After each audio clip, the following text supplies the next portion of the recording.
जिल्हा परिषद शाळा नंबर 2 कापूसखेड. परिसर अभ्यास इयत्ता 3 पाठ 13वा. आपला आहार.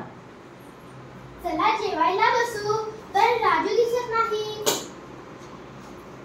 तो तर नेहमी सगळ्यांच्या आधी हजर असतो. त्याला थोडा ताप आहे. मगाशीच मी त्याला मऊ दहीभात दिला होता. मग आपण जेवायला सुरुवात लगेच बसूया. मला खूप भूक लागली आहे. आज शाळेत लगेची मॅच खेळून आले आहे. लगेच आई कोबीची भाजी कशाला केलीस? तुला माहित आहे ना मला आवडत नाही. ताई असे बोलू नये. बाळ प्रकृती लागत जायला हवी की नको? मग सगळे पदार्थ नको का खायला? आणि त्यात काही टाकायचे नाही. बरोबर आहे. शाळेत देखील बाई नेहमी हेच सांगतात. मी ताटात भाजी टाकणार नव्हते.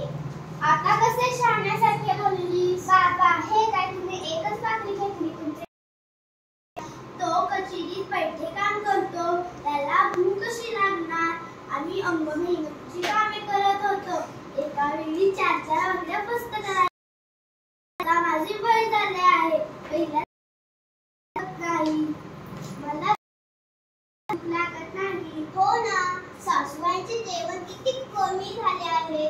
सासूबाई तुमच्यासाठी अर्धी भाकरी कुस्करून दुधात घालून ठेवली आहे.